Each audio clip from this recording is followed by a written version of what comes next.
Hi friends, இன்றைக்கி நம்ம வீடியோவில் முருங்கைக்காய் போட்டு பொரி குழம்பு எப்படி பண்ணுறதுன்னு பார்க்கலாம். அதுக்கு ஒரு கடாய் வச்சுக்கிட்டேன். அதில் இப்போ எண்ணெய் ஊற்றிக்கலாம். ஊற்றிட்டேன்.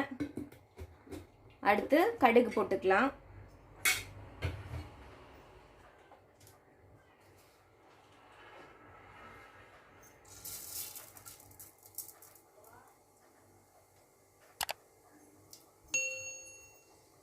கீரி வச்சுருக்கேன், அதையும் சேர்த்துக்கலாம்.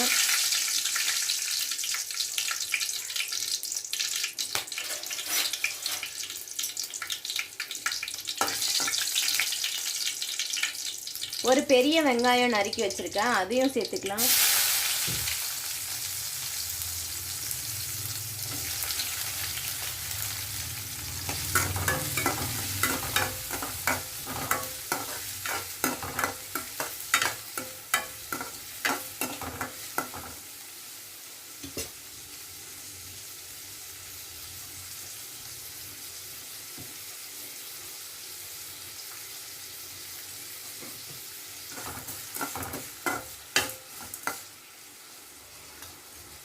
இந்த 5 நிமிஷம் வதங்கட்டும்.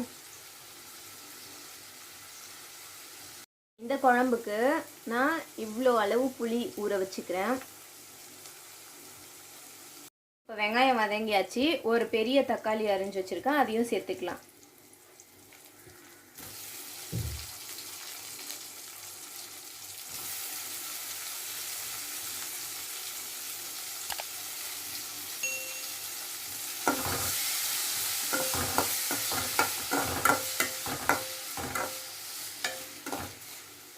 தக்காளியும் நல்லா வெந்து வரட்டும். ஒரு 5 நிமிஷம் டைம் கொடுக்கலாம்.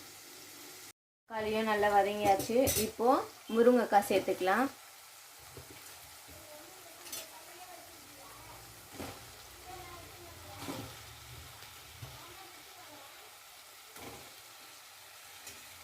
இந்த முருங்கைக்காய் எங்கள் மரத்துலேயே காய்ச்சது, ரொம்ப டேஸ்ட்டாக இருக்கும்.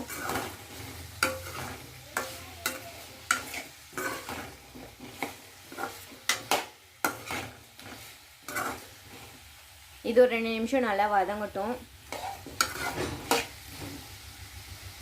முருங்கைக்காவை நல்லா எண்ணெயில் வதக்கியாச்சு. இப்போது வீட்டில் அரைச்ச குழம்பு மிளகாய் தூள் நான் ஒரு 3 ஸ்பூன் சேர்த்துக்கிறேன்.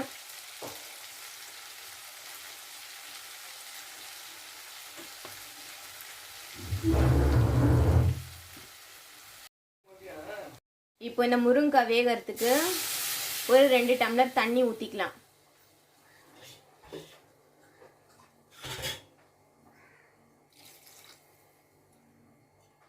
தண்ணி இப்போ கொஞ்சமாகவே சேர்த்துக்கலாம். அப்புறம்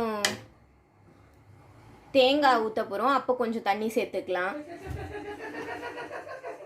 ஒரு தட்டு போட்டு மூடியாச்சு. இது ஒரு 7 நிமிஷம் அப்படியே இருக்கட்டும். முருங்கைக்காய் நல்லா வேகட்டும். இப்போ தேங்காய் ஊற்றணும்னு சொன்னால அதுக்கு தேங்காய் ஒரு பத அளவுக்கு தேங்காய் எடுத்து அரைச்சி வச்சுருக்கேன். அதை நான் வீடியோ எடுக்க மறந்துட்டேன். அரைச்சி வச்சுருக்கேன். இதை முருங்கைக்காய் வெந்துட்ட உடனே ஊற்றிக்கலாம்.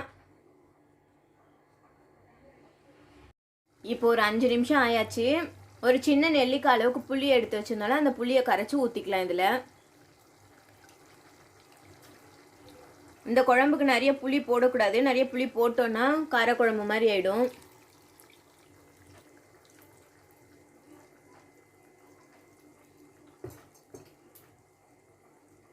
ஓகே, அவ்வளோதான். இப்போ இதை கலரி விட்டு இன்னொரு 3 நிமிஷம் இருக்கும். ஓகே, புளி ஊற்றி 5 நிமிஷம் ஆயாச்சு. இப்போது அரைச்சி வச்சுருக்க தேங்காவை சேர்த்துக்கலாம்.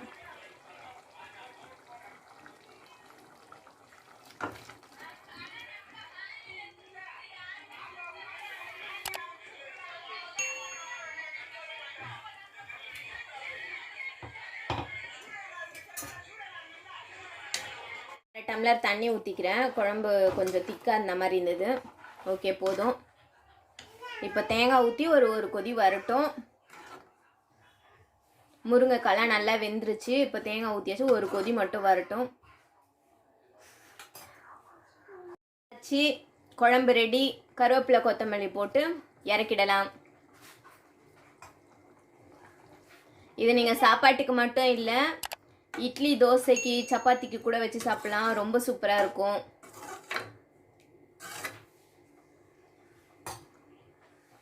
Okay bye.